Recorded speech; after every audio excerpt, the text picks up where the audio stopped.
Hi ಎಲ್ಲರಿಗೂ ನಮಸ್ಕಾರ. ನಾನು ಅಶ್ವಿನಿ ಆ್ಯಂಡ್ ಇವತ್ತು ನನ್ನ ಜೊತೆ ಇದ್ದಾರೆ the man who needs no introduction at all.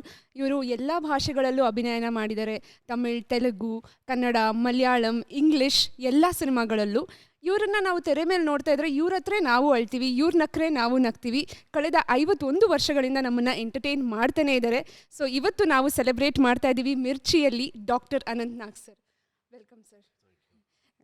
So ಇವತ್ತು ಇತ್ತೀಚೆಗಷ್ಟೇ ನಮ್ಮ ಹೆಮ್ಮೆ, ಕನ್ನಡದ ಹೆಮ್ಮೆ ಅಂತ ಕರಿಬೋದು ಇವರನ್ನು, ಇವರಿಗೆ ಪದ್ಮಭೂಷಣ್ ಅವಾರ್ಡ್ ಅಂತೂ ಬಂದಿದೆ. ಆ್ಯಂಡ್ ಈ ಕುರಿತಾಗಿ ಅನಂತ್ ನಾಗ್ ಸರ್ ಅವ್ರ ಬಾಯಲ್ಲಿ ಏನೇನೆಲ್ಲ ಕೇಳ್ಬೋದು ಅಂತ ಸ್ಟಾರ್ಟ್ ಮಾಡೋಣ ಈಗ. Sir, first question, how are you feeling sir? First time Padma Bhushan award ನಿಮಗೆ ಪ್ರೆಸೆಂಟ್ ಮಾಡ್ತಾ ಇದೆ ಅಥವಾ ನಿಮಗೆ ಬಂದಿದೆ ಅಂತ ಗೊತ್ತಾದಾಗ what was your first reaction sir?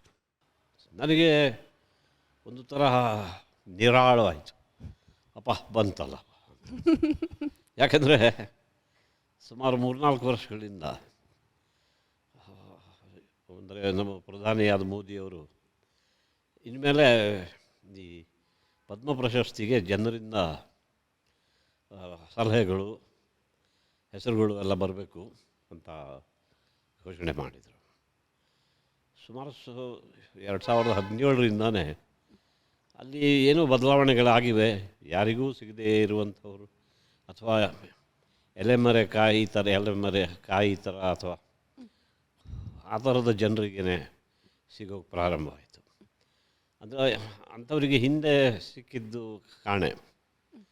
ಆದರೆ ಹೊಸಬರಿಗೆ ಆದರೆ ಯಾರೋ ನಿಸ್ವಾರ್ಥತೆಯಿಂದ ಸಮಾಜದಲ್ಲಿ ಕೆಲಸ ಮಾಡಿದ್ದಾರೆ, ಏನೂ ಅಪೇಕ್ಷೆ ಇಲ್ಲದೆ ಕೆಲಸ ಮಾಡಿದ್ದಾರೆ, ಅಂಥವ್ರನ್ನು ಗುರುತಿಸಬೇಕು ಅಂತ ಸ್ವತಃ ಪ್ರಧಾನಿಯವರೇ ಹೆಚ್ಚು ಒಂದು ಇನಿಷಿಯೇಟಿವ್ ತೊಗೊಂಡು ಮಾಡ್ತಿದ್ದರು. ಅದು ಗೊತ್ತಾಗಲಿಲ್ಲ ಜನಕ್ಕೆ. ಆದರೆ ಯಾವತ್ತು ಕೊರೋನಾ ನಂತರ ಈ ಥರದ ಘೋಷಣೆ ಅವರಿಂದ ಬಂತು, ಕನ್ನಡಿಗರು ನನ್ನ ಹೆಸರನ್ನು ಸೂಚಿಸಿದರು.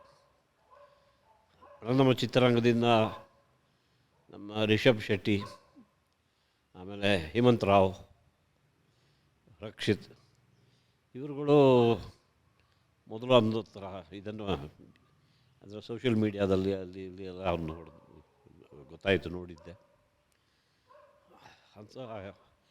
ಅವರು ಸೂಚನೆ ಕೊಟ್ಟರು, ಅನಂತ್ನವ್ರಿಗೆ ಸಿಗಬೇಕು, ಇದು ಎಲ್ಲರೂ ಭಾಗವಹಿಸಬೇಕು ಅಂದಾಗ ಜನರು ಭಾಳ ಉತ್ಸಾಹದಿಂದ ನನ್ನ ಹೆಸರು ಸೂಚಿಸಿದರು. ಆ ವರ್ಷ ಬರಲಿ, 2 ವರ್ಷ 3 ವರ್ಷ ಬರ್ತಾ ಇರಲಿಲ್ಲ. ಆಮೇಲೆ ಇವರು ಸ್ವಲ್ಪ ಒಂಥರ ಏನಂತಾರೆ ರೆಸ್ಟಿವ್ ಆಗೋಕ್ಕೆ ಶುರು ಆದರು ಜನ. ನಾವು ಅನೇಕರು ಆ ಥರದ ಮೆಸೇಜ್ಗಳನ್ನು ಕಳಿಸಿದ್ವಿ, ನೀವೇ ಹೇಳಿ, ನಾವು ಇಷ್ಟು ರೆಕಮೆಂಡ್ ಮಾಡಿ ಸಜೆಷನ್ ಕೊಡ್ತಾ ಇಲ್ಲ, ಆ ರೀತಿ ಒಂಥರ ಅಸಮಾಧಾನ. ಸೊ ಇದೇನು ಇದು, ಯಾಕೆ ಹಿಂಗಾಗ್ತಿದೆ ಅಥವಾ ಯಾಕೆ ಮಾಡಬಾರ್ದಿತ್ತು ಅಂತ ನಂತರ ಈ ನಮ್ಮ ಚಿತ್ರರಂಗದ ನನ್ನ ಸ್ನೇಹಿತರು ಶುರು ಮಾಡಿದ್ದು. ನಂತರ ದೊಡ್ಡ ರೀತಿಯಲ್ಲಿ ನನ್ನ ಪತ್ರಕರ್ತ ಮಿತ್ರರು, TV ಚಾನೆಲ್ಸ್ನವರು ಎತ್ಕೊಂಡು ಒಂದು ರೀತಿಯ ಅಭಿಯಾನ ನಡೆಸಿ ಎಲ್ಲ ಆದಮೇಲೆ ನಾನೇ ಹೇಳಿದೆ, ಆಯಿತು ನೀವು ಮಾಡಿದ್ದಾಯ್ತಲ್ಲ, ಕ್ವೈಟ್ ಡೌನ್, ನಾವು ಬರ್ಬೋದು ಬಿಡಿ ಅಂತ ಅಂದರು. ಬರಲಿಲ್ಲ ಒಂದು ಕಡೆ, ಆದರೂ ಇವರು ಅದನ್ನು ಬಿಡಲಿಲ್ಲ ಇನ್ನೊಂದು. ಅದಕ್ಕೆ ಅದು ಘೋಷಣೆ ಆದಾಗ ಅದು ನಿರಾಳವಾಯಿತು. ನಮ್ಮ ಕನ್ನಡಿಗರು ಯಾರೂ ನೋಡಿ, ಇದು ಸಾಮಾನ್ಯವಾಗಿ ಈ ಥರದ ಪ್ರಶಸ್ತಿಗಳಿಗೆ ಅವರವರೇ ಅಂದರೆ ಅವರ ಸಂಬಂಧಿಕರು, ಅವರ ಸ್ನೇಹಿತರು ಹಾಕ್ಕೋತಾರೆ, ಅಪ್ಲಿಕೇಶನ್ ಹಾಕ್ತಾರೆ. ಆ ರೀತಿಯಿಂದ ನಾವಾಗಲಿ ಯಾರೂ, ನಾನಾಗಲಿ ನಮ್ಮ ಮನೆಯಿಂದ ಯಾರೇ ಹಾಕಿರಲಿಲ್ಲ. ಮಾತ್ರವಲ್ಲ, ಜನರೇ ಈ ಥರ ಹೇಳಿದ ಮೇಲೆ ಬಂದಾಗ ಒಂದು ಜನರಿಗೆ ತೃಪ್ತಿ ಆಗ್ತದೆ ಈಗಾದರೂ ಅಂತ ಒಂದು ನಿರಾಳತೆ ನನಗೆ ಬಂತು. ಸಂತೋಷವಾಯಿತು. ಅದಕ್ಕೆ ನಾನು ನಮ್ಮ ಸಮಸ್ತ ಕನ್ನಡ ಜನರಿಗೆ, ನಮ್ಮ ಕರ್ನಾಟಕಕ್ಕೆ, ನಮ್ಮ ತಾಯಿ ಭುವನೇಶ್ವರಿ ಮತ್ತು ಇವರಿಗೆ ನನ್ನ ಈ ಪದ್ಮಭೂಷಣ ಏನು ಕೊಟ್ಟಿದ್ದಾರೆ ಅದನ್ನು ಅವರಿಗೇ ಅರ್ಪಿಸೋಕ್ಕೆ ನಾನು ಇಷ್ಟಪಟ್ಟೆ. ಇನ್ನೊಂದು ಕಡೆ ಯಾವ ನಮ್ಮ ಪ್ರಧಾನಿ ಮೋದಿಯವರು ಈ ಹೊಸ ಪ್ರಥೆಯನ್ನು ಪ್ರಾರಂಭಿಸಿದ್ದಾರೆ, ಅವರಿಗೂ ನನ್ನ ಧನ್ಯವಾದಗಳನ್ನು ನಾನು ಅರ್ಪಿಸಿದೆ. Super sir. ಅದೇ ಎಲ್ಲ ನಟರಿಗೆ ಈಗ ನಾವು ಆಡಿಯನ್ಸಾಗಿ ನೋಡಿ ಇಷ್ಟಪಡೋದು ಒಂದು ಕಡೆ ಆದರೆ ಎಕ್ಸ್ಟೆಂಡೆಡ್ ಲವ್ ಅಂತ ಹೇಳ್ತೀವಲ್ಲ, ಸೊ ಅದು ಆ ಎಕ್ಸ್ಟೆಂಡೆಡ್ ಲವ್ವಿಂದನೇ ನಿಮ್ಮನ್ನೆಲ್ಲ ನಾಮಿನೇಟ್ ಮಾಡಿದ್ದೀವಿ ನಾವು. ಆ್ಯಂಡ್ ನೀವು 51 ವರ್ಷಗಳಿಂದ ನಮ್ಮನ್ನು ಎಂಟರ್ಟೈನ್ ಮಾಡ್ತಾನೆ ಇದ್ದೀರಾ. 70s 80s 90s 2000 ಈಗ 20ಯಲ್ಲೂ ಕೂಡ. ಸೊ 5 ಡೆಕೇಡ್ಸ್ ಅಂತ ಹೇಳ್ಬೋದು ಸರ್ ನಿಮ್ಮ ಕರಿಯರ್. ಈಚ್ ಡೆಕೇಡ್ ಅಂದರೆ ಪ್ರತಿ ಡೆಕೇಡಲ್ಲೂ ಏನಾದರೂ ಒಂದು ಚೇಂಜಸ್ ಇತ್ತಾ ಸಿನಿಮಾ ರಂಗದಲ್ಲಿ ಅಂತ? ದ ವೇ ಆಫ್ ಮೇಕಿಂಗ್ ಇರ್ಬೋದು ಅಥವಾ ಆಡಿಯನ್ಸ್ ಕನ್ಸಂಪ್ಷನ್ ಇರ್ಬೋದು, ಆ ಥರದ್ದು ಏನಾದರೂ ಚೇಂಜಸ್ ಇತ್ತಾ? ನೀವು ಕಂಡಿರೋದು ಯಾವುದು ಸರ್ ಆ ಥರ ಚೇಂಜಸ್ಸಲ್ಲಿ? ನಿಮ್ಮ ಪ್ರಶ್ನಾವಳಿಗಳು ಏನು ಅಂತ ನಾನು ಮೊದಲೇ ಕೇಳಿದ್ದೆ. ಅದನ್ನು ನನ್ನ ಹತ್ರ ಬಂದಾಗ ನಾನು ಸ್ವಲ್ಪ ನೋಡಿದೆ. ಆಮೇಲೆ ನಾನು ಕೆಲವು ನೋಟ್ಸ್ ಮಾಡಿಕೊಂಡು, ಯಾಕಂದರೆ ಮರ್ತೋಗ್ಬಿಡ್ತದೆ ಅಂತ ಮಾಡ್ಕೊಂಡಿದ್ದೀನಿ. ನಾನು ಬಂದಿದ್ದು ಸುಮಾರು 71 72 ಅಂದರೆ 70ರ ದಶಕದಲ್ಲಿ. ನಂತರ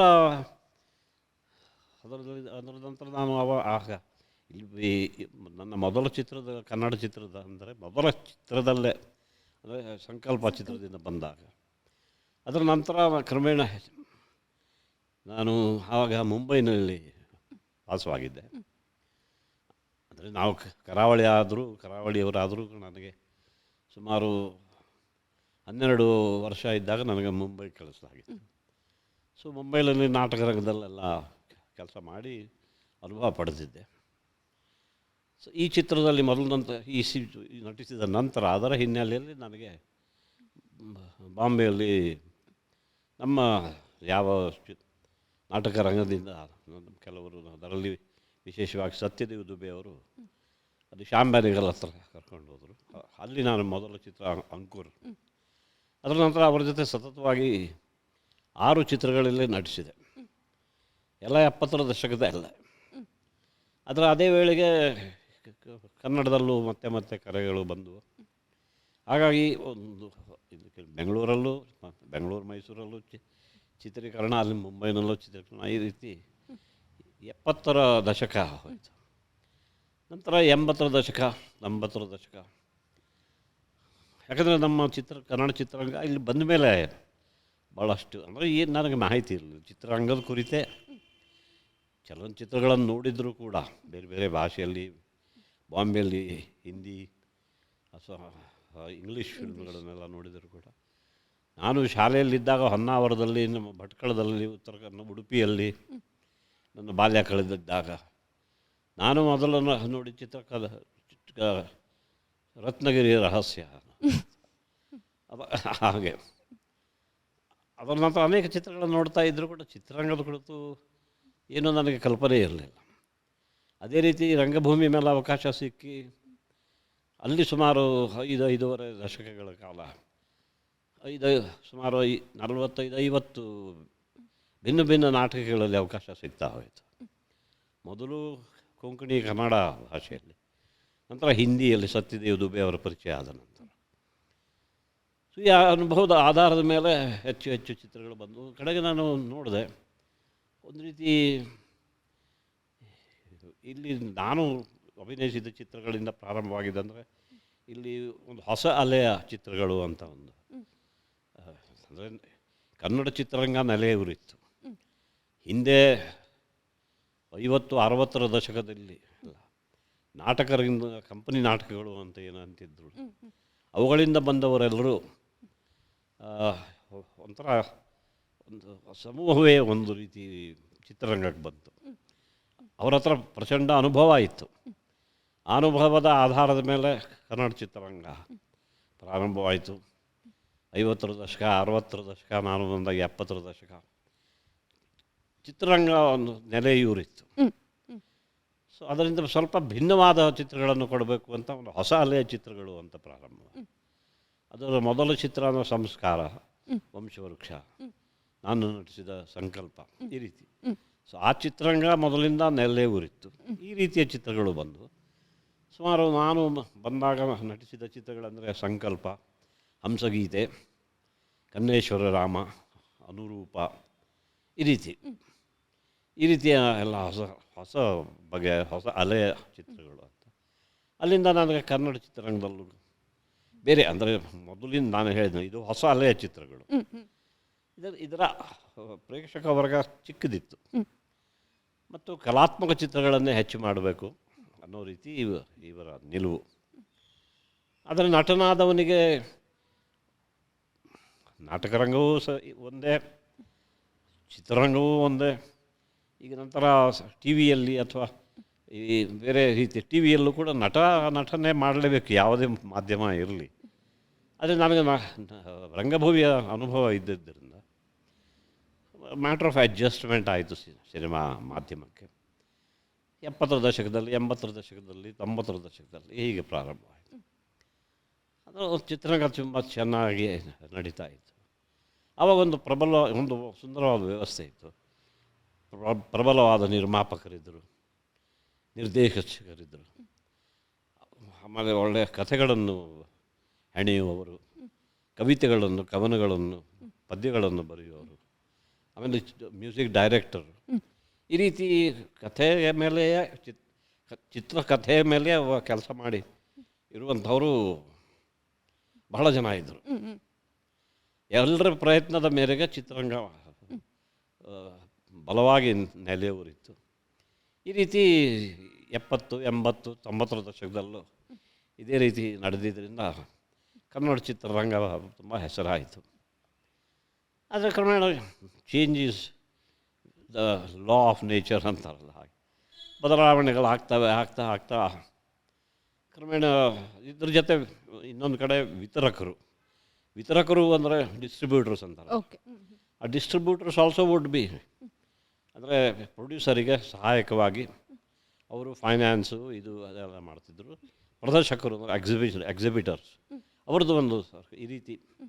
ಸೊ ಇವೆಲ್ಲರ ಪ್ರಯತ್ನದಿಂದ ನಿರ್ಮಾಪಕರು, ನಿರ್ದೇಶಕರು, ಸಾಹಿತ್ಯ ಕಾವ್ಯ ಬರೆಯುವವರು, ಸಂಗೀತಕಾರರು, ಆಮೇಲೆ ಹತ್ತು ಕಡೆ ನಾವೆಲ್ಲ ನಟರು, ಆಮೇಲೆ ಇಲ್ಲಿ ಅದನ್ನು ಮಾರುಕಟ್ಟೆಯಲ್ಲಿ ಏನು ವ್ಯಾಪಾರ ಆಗಬೇಕು, ಅದಕ್ಕೆ ತಕ್ಕಂತೆ ವಿತರಕರು, ಆಮೇಲೆ ಪ್ರದರ್ಶಕರು, ಈ ರೀತಿಯೆಲ್ಲ ಒಂದು ತುಂಬ ಆಳವಾಗಿ ನೆಲೆಯೂರಿದಂಥ ಒಂದು ವ್ಯವಸ್ಥೆ. ಅದು ಕ್ರಮೇಣ ಬದಲಾಗ್ತಾ ಹೋಯಿತು. ಹೊಸ ನಿರ್ಮಾಪಕರು ಬಂದರು, ಆಮೇಲೆ ವಿತರಕ ಸಿಸ್ಟಮ್ ಏನಿತ್ತು ಅದು ಸ್ವಲ್ಪ ಬದಲಾಯಿತು. ಆಮೇಲೆ ದೊಡ್ಡದಾಗಿ ಫೈನಾನ್ಸ್ ಮಾಡುವವರು ಬಂದರು, ವಿತರಕರು ಕಡಿಮೆ ಆದರು, ಫೈನಾನ್ಸ್ ಮಾಡುವ ಆಮೇಲೆ ಎಕ್ಸಿಬಿಟರ್ಸು. ಈ ರೀತಿ ಬದಲಾವಣೆಗಳು ಆಗ್ತಾ ಸುಮಾರು 90ರ ನಾನು ಬಂದ 70, 80, 90ರ ನಂತರ ನಾನು ಬದಲಾವಣೆಗಳನ್ನು ಕಂಡೆ. ಆ ಬದಲಾವಣೆಗೆ ಹೊಂದಿಕೊಂಡು ಇಲ್ಲಿವರೆಗೆ ನಡ್ಕೊಂಡು ಬಂದಿತ್ತು. ಈ ಕೊರೋನಾ ಬಂದಿದ್ದರಿಂದ ಚಿತ್ರರಂಗಕ್ಕೆ ಕನ್ನಡ ಚಿತ್ರರಂಗ ವಿಶೇಷವಾಗಿ ಭಾಳ ಏಟಾಯಿತು. 1-2 ವರ್ಷ ಸ್ಥಗಿತವಾಯಿತು. ಈಗ ಮತ್ತೆ ಹೊಸದಾಗಿ ಚಿಗುರು ಬರಬೇಕು, ಆ ರೀತಿಯ ಸ್ಥಿತಿಯಲ್ಲಿದ್ದೀವಿ. Super sir. ಆ್ಯಂಡ್ ಚಿಕ್ಕ ವಯಸ್ಸಲ್ಲಿ ನೀವು 2 ಅಂದ್ಕೊಂಡಿದ್ರಂತೆ, ಒಂದು ಆ್ಯಕ್ಟರ್ ಆಗಬೇಕು, ಇಲ್ಲ ನಾನು ಕ್ರಿಕೆಟರ್ ಆಗಬೇಕು ಅಂತ. ಇಲ್ಲ ಒಂದು ಇಲ್ಲ, ಎರಡು ಇಲ್ಲ. ನಾನು ಆ್ಯಕ್ಟರ್ ಆಗಬೇಕು ಅಂತ ಅಂದ್ಕೊಂಡವನೇ ಅಲ್ಲ. ಅದೇನೋ ಕರ್ಮಧರ್ಮ ಸಂಯೋಗ ಅಂತಾರೆ ನಮ್ಮಲ್ಲಿ. ಆ ರೀತಿ ನಾನು ನಟನಾಗ್ತೀನಿ ಅಂತ ಎಂದೂ ಆ ಥರದ ಜಯ ಆಸೆಗಳೂ ಇರಲಿಲ್ಲ. ಹಠಾತ್ತನೇ ನಾಟಕದಲ್ಲಿ ಕೆಲಸ ಅಂದರೆ ನಾಟಕ ಶಾಲೆಯಲ್ಲಿ ಸ್ಕಿಟ್ಸು ಅದೆಲ್ಲ ಈ ಆ್ಯನ್ಯುವಲ್ ಗ್ಯಾದರಿಂಗಲ್ಲೆಲ್ಲ ಮಾಡಿದ್ದೀನಿ, ಇಲ್ಲ ಅಂತಲ್ಲ. ಬಟ್ ಯಾವತ್ತೂ ಇದೊಂದು ವೃತ್ತಿಯಾಗಿ ಅಥವಾ ನಟನಾಗಿ ಹೊರಹೊಮ್ತೀನಿ ಅಂತ ನನಗೆ ಗೊತ್ತಿಲ್ಲ. ನಮ್ಮ ತಂದೆಗೆ ನನಗೆ ಮುಂಬೈ ಕಳಿಸಿದ್ದೆ. ಎಲ್ಲ ಇಂಜಿನಿಯರ್ ಆಗ್ಬೋದು, ಡಾಕ್ಟರ್ ಆಗ್ಬೋದು, ಅಡ್ವೊಕೇಟ್ ಆಗ್ಬೋದು, ಈ ರೀತಿ. ಆವಾಗ ಈ 3 ಪ್ರೊಫೆಷನ್ಸ್ ಹೆಚ್ಚು ಚಾಲನೆಯಲ್ಲಿದ್ದವು. ನಾನು ಯಾಕೋ ಆ ಮೂರಲ್ಲೂ ಸಫಲವಾಗಲಿಲ್ಲ, ವಿಫಲವೂ ಆಗಲಿಲ್ಲ. ಏನು ನಾನು ಒಂಥರ ಅಂದುಕೊಳ್ಳುವ ಅಷ್ಟರಲ್ಲಿ ರಂಗಭೂಮಿಯಲ್ಲಿ ಅವಕಾಶ ಸಿಕ್ತು. ನಟನಾಗಿ ಬರ್ತಾ ಎಲ್ಲ ಹೇಳಿದರು. ನಟನಾದ ನಮ್ಮ ತಂದೆಯವರು ಕೂಡ, ನಿನಗೆ ಅದೇ ಥರದ ಇಂಟ್ರೆಸ್ಟ್ ಇದ್ದರೆ ನೀನು ಇನ್ಮೇಲೆ ಹೀಗೆಗೂ SSC ಮುಗೀತು, ಕಾಲೇಜಿಗೆ ಹೋಗಿದ್ದೀಯಾ, ಮಾರ್ನಿಂಗ್ ಕಾಲೇಜು ಅದು ಇದು ಮಾಡಿ ನಿನ್ನ ಕಾಲ ಮೇಲೆ ನಿಂತ್ಕೊ, ಅರ್ನ್ ಆ್ಯಂಡ್ ಲರ್ನ್ ಅಂತಾರೆ. ಆವಾಗ ನಾವು ಕಾಲೇಜಿಗೆ ಹೋಗುವಾಗ ವೆಕೇಷನ್ ಜಾಬ್ಸ್ ಅಂತ ಇರ್ತಿತ್ತು. ಸೊ ಆ ವೆಕೇಷನ್ಸ್ ಜಾಬಲ್ಲಿ ಕೆಲವು ಪ್ರೈವೇಟ್ ಸೆಕ್ಟರ್ಸಲ್ಲಿ ಆವಾಗ ಬ್ಯಾಂಕ್ಸು ನ್ಯಾಷನಲೈಸ್ ಆಗಿರಲಿಲ್ಲ ಬ್ಯಾಂಕ್ಗಳಲ್ಲಿ. ಸೊ ನಾನು ಅಪ್ಲೈ ಮಾಡಿ ನನಗೂ ಒಂದು ವೆಕೇಷನ್ ಜಾಬಿಂದ ಸಿಕ್ತು. ಅದೇ ನಾನು ಮುಂದುವರಿಸ್ಕೊಂಡು ಅವರು ಮುಂದುವರಿಸಿದ್ರು. ಅದು ನನಗೆ ಅಂದರೆ ಏನು ತಂದೆ ಮೇಲೆ ಪೂರ ನನ್ನ ಭಾರ ಆಯಿತು. ಅದು ಸ್ವಲ್ಪ ಹಗುರವಾಗಿ ನನಗೂ ತಿಂಗಳಿಗೆ ಇಂತಿಷ್ಟು ಅಂದರೆ ತಿಂಗಳಿಗೆ 600 ರೂಪಾಯಿ, ಅಂದರೆ ವರ್ಷಕ್ಕೆ 7,200. ಅದರಲ್ಲಿ ಅಷ್ಟು ದೊಡ್ಡ ಮೊತ್ತವಾಗಿತ್ತು. ಅದು ಸಹಾಯಕವಾಯಿತು. ಸೊ ಮಾರ್ನಿಂಗ್ ಕಾಲೇಜು, ನಂತರ ಬ್ಯಾಂಕಿಗೆ ಹೋಗ್ತಿದ್ದೆ. ಅದು ಅವರು ನಟನಾಗಿದ್ದರಿಂದ ಸೆಂಟ್ರಲ್ ಆಫೀಸಲ್ಲೇ ಕೆಲಸ ಮಾಡಿ ಈ ಬ್ಯಾಂಕ್ಗಳ ಬ್ರ್ಯಾಂಚ್ಗಳಲ್ಲೆಲ್ಲ ಕೆಲಸ ಮಾಡೋಕ್ಕೆ ಬೀಳಲಿಲ್ಲ. ಅಲ್ಲಿಂದ ಸಂಜೆ ಹೊತ್ತಿಗೆ ನಾಟಕದ ತಾಲೀಮುಗಳು, ನಾಟಕದ ಪ್ರದರ್ಶನಗಳು, ಕೊಂಕಣಿ ಕನ್ನಡದಿಂದ ನಾನು ಹಿಂದಿ ನಾಟಕಗಳಿಗೆ ಹೋದೆ. ಆ ರೀತಿ ಅನುಭವ ಸುಮಾರು 50-60 ನಾಟಕಗಳಲ್ಲಿ ಮಾಡಿದ ನಂತರ ಸಿನಿಮಾಕ್ಕೆ ಕರೆದರು. ಹಾಗಾಗಿ ನಾನು ಎಲ್ಲೂ ಆದರೂ ನಾನು ನಟನಾಗ್ತೀನಿ, ಅದೇ ನನ್ನ ವೃತ್ತಿ ಆಗ್ತದೆ ಅಂತ ಅಂದ್ಕೊಂಡಿರಲಿಲ್ಲ. ಇನ್ಫ್ಯಾಕ್ಟ್ ಬ್ಯಾಂಕಲ್ಲಿ ಸೇರ್ಕೊಂಡಿದ್ದೀನಿ. ಬ್ಯಾಂಕ್ನವ್ರು ಹೇಳಿದರು, ನೀನು ಆರ್ಟ್ಸ್ ಸೈನ್ಸು ಎಲ್ಲ ಬಿಟ್ಟು ಕಾಮರ್ಸ್ ತಗೋ, ನಿನಗೆ ಬ್ಯಾಂಕಿಂಗ್ ಆ್ಯಂಡ್ ಫಿನಾನ್ಸ್ ತೊಗೊಂಡು ಸ್ಟ್ಯಾಟಿಸ್ಟಿಕ್ಸ್ ತೊಗೊಂಡು ನಿನಗೆ ಮುಂದೆ ಆಗಲೂ ನಾನು ಸರಿ, ಇದರಿಂದ ಇದು ಎಕ್ಸ್ಟ್ರಾ ಕರಿಕ್ಯುಲರ್ ಆ್ಯಕ್ಟಿವಿಟಿ ಅಷ್ಟೇ. ಅವರು ಹೇಳಿದರು ಕೂಡ, ಲಕ್ಷದಲ್ಲಿ ಒಬ್ಬನೋ ಇಬ್ಬನೋ ಮೇಲೆ ಹೋಗ್ತಾನೆ, ಏನೇನೋ ಕನಸುಗಳನ್ನು ಕಂಡು ನೀನೇನೇನೋ ಮಾಡ್ಕೋಬೇಡ, ಹಾಳಾಗಬೇಡ, ಚೆನ್ನಾಗಿ ಓದು, ಅಲ್ಲಿ ನಾಟಕಗಳನ್ನು ಮಾಡು, ನಾವು ಸಪೋರ್ಟ್ ಮಾಡ್ತೀವಿ ಅಂತ.